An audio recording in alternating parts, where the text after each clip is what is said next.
right on in. Draw closer to your radio. You may very well be inspired.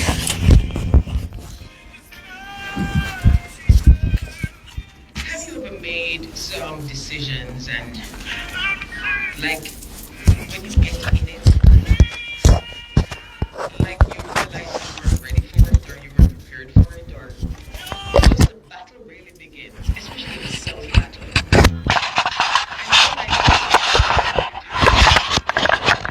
feel like find a way through, or maybe a way out.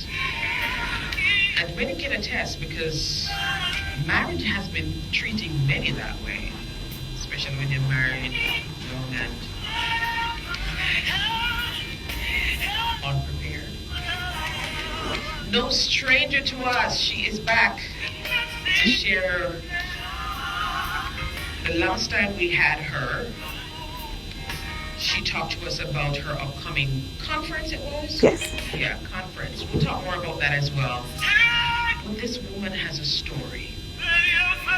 And out of her stories, she has written books.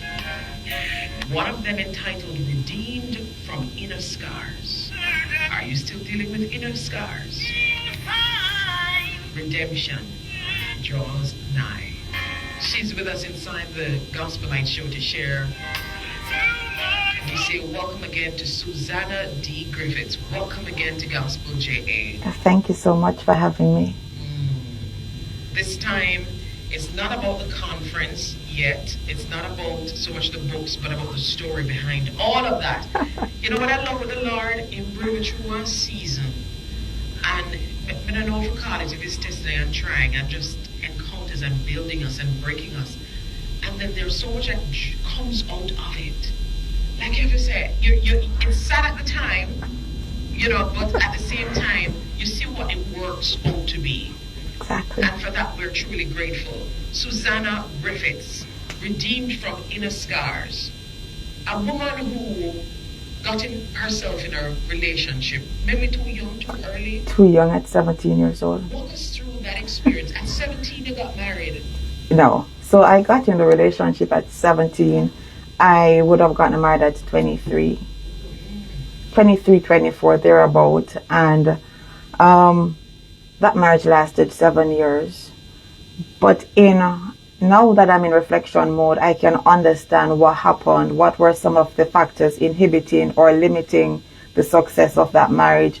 There are questions I would ask. Was I prepared? Did I understand? And I can honestly tell you, even though I was brought up in a Christian home and my parents were married, marriage meant nothing to me. It was not a covenant with God. It was no sacred institution. To the point where even before the wedding, when my friend would ask, are you sure you want to do this? I would say to her, why are you behaving like it's a death sentence? I don't believe in until death do us part. I believe until I can't stand him anymore. And prophetically, what you speak is what manifests, because that's exactly what happened until I couldn't stand him anymore. So at 24, we got married. We have 2 children. But the relationship was so roller coaster. It was so what I would call emotionally draining. There would be periods of malice, like for a month. And I knew that that was not what marriage was supposed to be. But in my mind, I didn't have a blueprint. I didn't have any guidance. I didn't know what it was supposed to be, because I don't think my parents shared the best marriage either. There were so many things that I saw that I didn't want in mine, but what I wanted in mine, I could not articulate it. So what you find is that we got married, we had children, I went to work, I became an empty shell. I didn't have any friends. I didn't go anywhere. I hardly went to church. I didn't have any clothes, so I couldn't go anywhere. And anybody you speak to, I was accused of having a relationship. So my phone would be in my handbag in the closet all weekend. I was just an empty shell. I lost my dreams, my passion. I wanted to become a trauma surgeon. And I would have spoken to my superiors at work and would have gotten accepted to med school, and there was arrangements for me to be bonded and to go study. But the constant battles in my mind and at home, to the point where I lost myself.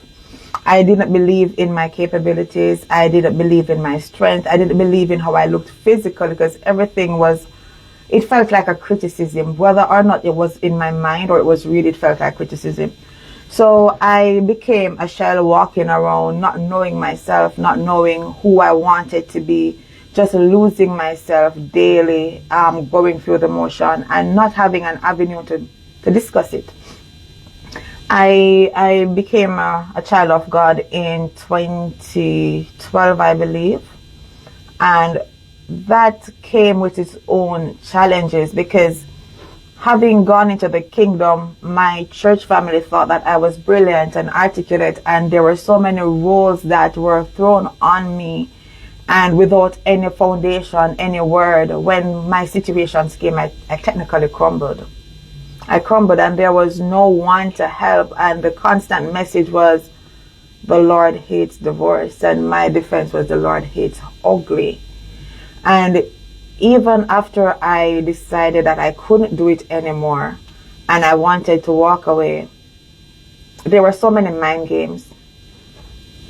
The Lord hates divorce. You're condemned to hell. Anything that happens after, you're going to be an adulterer. What are you going to say, really? And each time those thoughts came, there was always another thought. My plan is for you to be happy and to prosper. And that gave hope. The criticism came from within my inner circles. My family thought I could have stayed for the children's sake. My friends never understood the decision because it was not something that I discussed.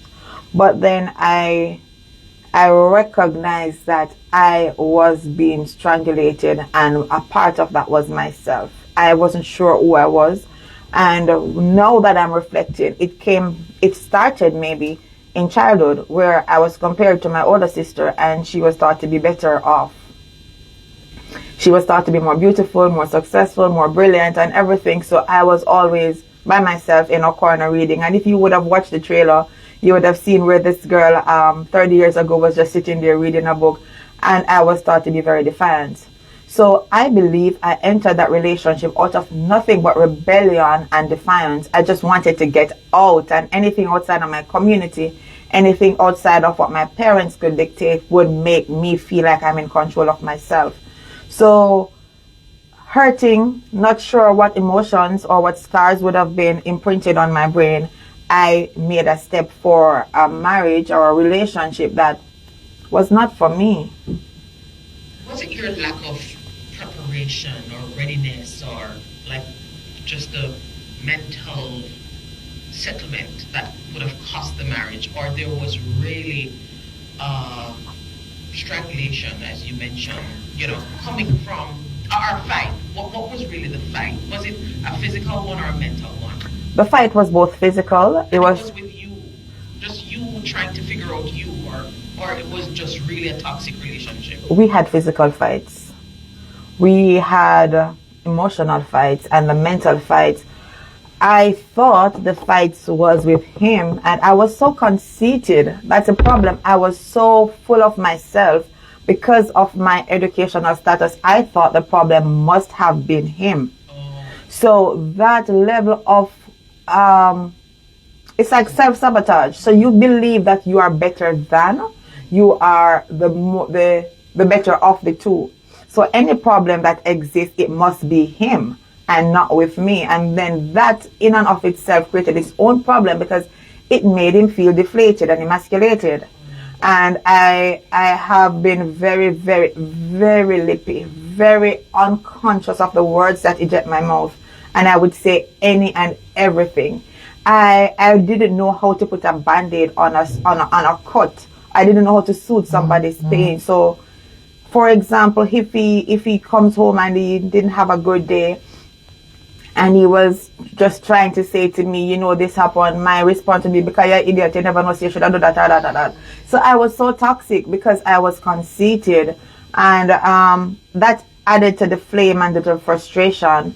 Being a young mom, that added to the frustration. Nobody told me that there would come a point when my kids would be so grown that they don't even talk to me, because then I spoke to the kids until my throat bled.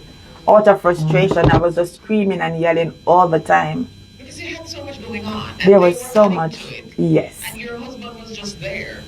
and adding to it. And you had your own little I had my own internal that you scars. entered that marriage with. And I was so afraid to talk because I was told that this relationship is not for you. You don't need to get in that relationship. It's not going to work.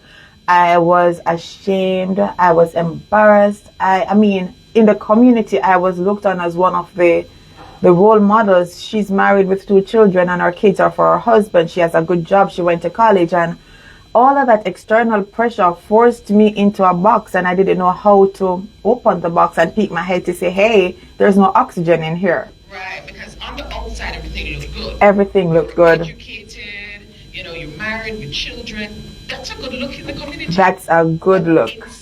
But inside I was struggling. I was dying. And so when the marriage ended, I would have changed jobs from being a public servant to go corporate.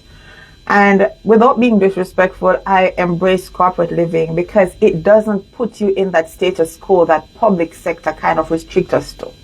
So it was an expressive job where I had to come out of my shell. I had to be expressive. I was interacting with international audience. So I could no longer be timid or unsure. I had to bring my A game. And so the child in me became alive again.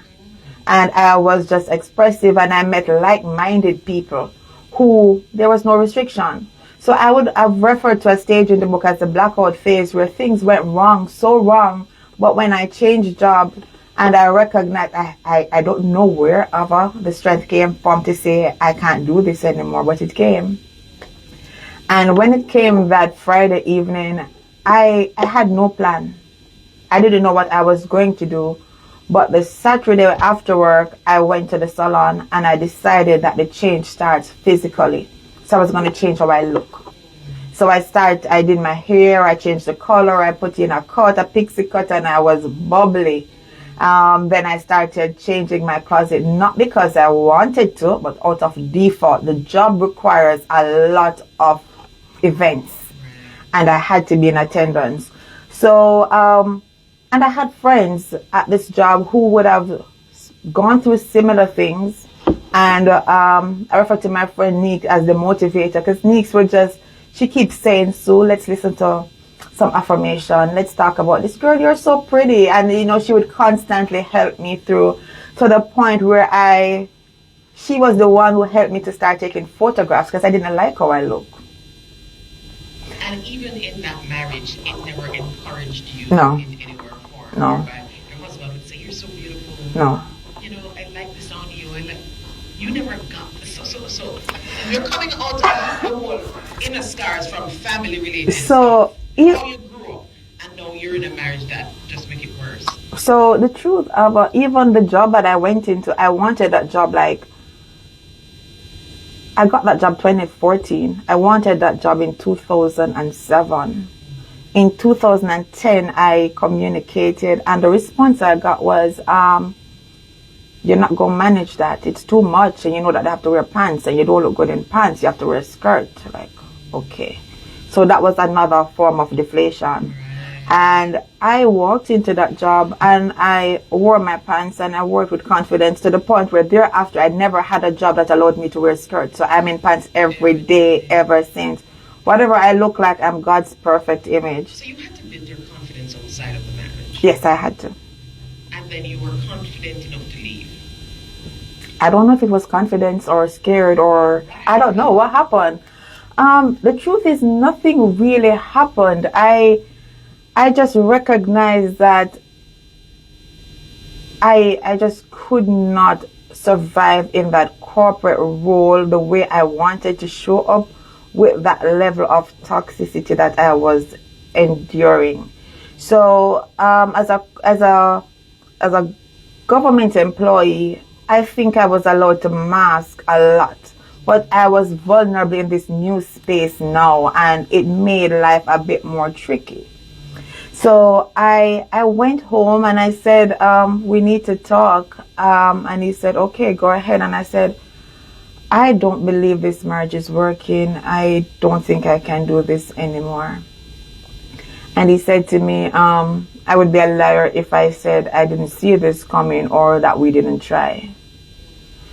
And you guys tried? We tried for years. We tried counseling. So we were enrolled in Family Life Ministries. Um, we tried.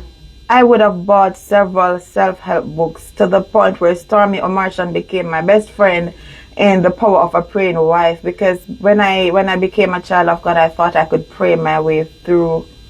And I started praying, I started reading, we got counseling.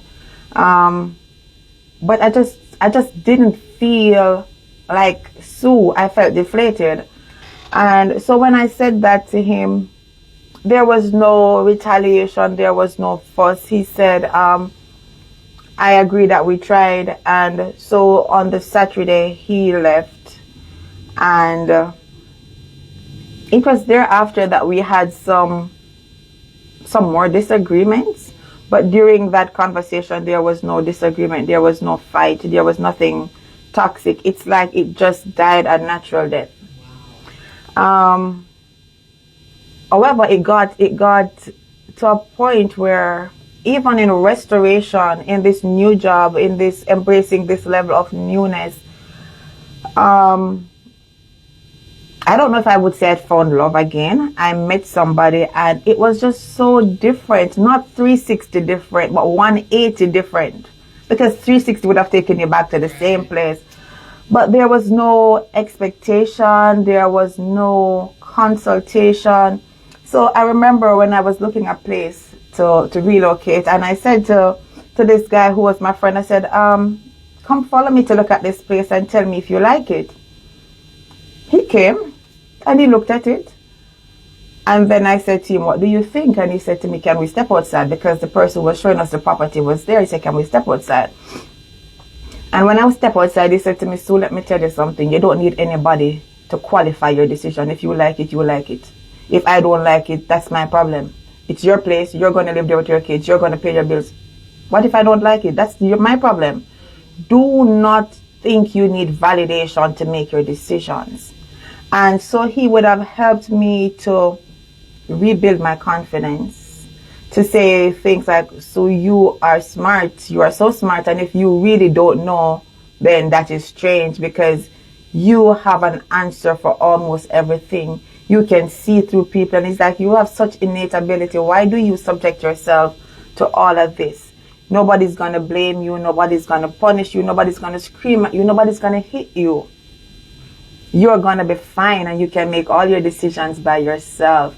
And so the scars started to heal a bit.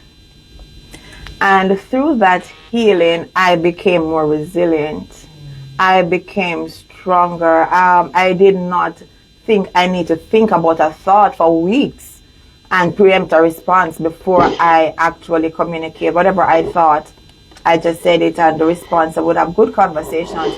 I never knew you could be involved with somebody and never quarreled. Like, there was no quarrel, there was no fuss, there was nothing antagonistic at all. This has to do with the new relationship. And this was the new relationship. There was nothing antagonistic about it at all. Did I see it lasting forever? I would be a liar if I say yes. He was younger than I was, and it was just a breath of fresh air. And my sisters would say to me, you look so pretty now. And I'm like, it's juvenile dust, like pixie dust, yes. And I would say, there is no stress, there is nothing to worry about. And he was equally as successful doing his own thing. And one of the things I highlighted about him in the book is when he got the opportunity to work in Dubai. And he came and he said to me, this is an opportunity that I want to take. And I want you to know that you're perfect, and there's nothing I would have asked for. But at this time in my life, I don't think what you offer is what I'm ready for. I want to travel the world. I want to go to the French pastry school. I want to just be young and free. And you want commitment and a family, and I'm not ready for that. And just the fact that he was able to articulate that and ghost me, not ghost me, that meant the world to me. And today I tell you, Ava, he is still my best friend. He knows my husband, they talk, they get along, and he is just such a radiant soul for me, because he would have helped me through one of those deepest, darkest times, just to understand who I was and who I was called to be. You know what I love about all this is that your confidence was built, and the Lord would have led you to also help others to build their confidence. And I'm talking about even the workshop that she has coming up. If you're just joining us, good afternoon and welcome. We have inside the studios of Gospel JFM, Susanna D. Griffiths. She is the host for the Suelyn, that's what we call it. She's a relationship and marriage coach. She has the Suelyn Empowered Living Workshop and book launch coming up. The books that we're talking about, Redeemed from Inner Scars, she mentioned the story behind that, and Build a Nation, Not Two Empires, a practical marriage guide. Hello, single people. You usually say she's missing her books. But just a journey of how your confidence thrived is what marveled me. And again, also what I learned, sometimes we're going even into marriage hoping that, this person will build us. And what if the person doesn't? We're going to deflate. What will happen to us? We have to go in with one confidence. And you understand, you never had that at first. But after that, it started to soar. And for the workshop that is coming up, I know a number of these topics will be mentioned and discussed, but I also want you to talk, because we just have 5 minutes left. I want you to talk about, I want part 2 of the story I should have done. Because you're married now, our husband is right here, silent as ever. Can you imagine just going through all that with a man by your side right now, hearing all that story, and is okay? Say hello, make them hear, say they here as witness. Good afternoon, everyone. That is right. He is okay. Because you have seen the woman that she's become. Talk through it. And what the Lord is doing in her. I know a lot of persons can relate solely to your story, and just how you were just, as you mentioned, what you call it, like a frame or a shell. A shell. That you were a shell. What are you now? I'm a whole human being. Jesus. I am so composed. All the faculties are intact, spiritually, mentally, emotionally, psychologically. I am well. I would have gone through my period of healing, and I am well. There is still more to go. Healing is continual. Yeah. And so note the difference between continuous and continual, because sometimes we think that it's a daily journey. There are times when you're going to regress, but don't stop. Be consistent with your healing and be intentional about yourself. Treat yourself the way you want to be treated. Show up the way you want to be addressed. Take care of yourself. If you don't take care of yourself, you can't give what you don't have. And that's the challenge in marriages. That's why we feel like we are strangled. So we are suffocated. Yes, we're suffocated. We are suffocated because we're like, we feel like, say, and I have nothing to give. I have it to give, but we can't even give it. And I don't even know if it's there, because, you feel suppressed, and you feel like I'm alone in this, and I feel like I can't even be my best self. Do I even want to be my best self? So many questions and thoughts running through your mind. So just to remind you of the upcoming workshop and book launch, it's next Saturday. It's next Saturday. Next Saturday, hello. It will be, remind us of the details. Right, so the workshop is titled Redeemed for a Purpose.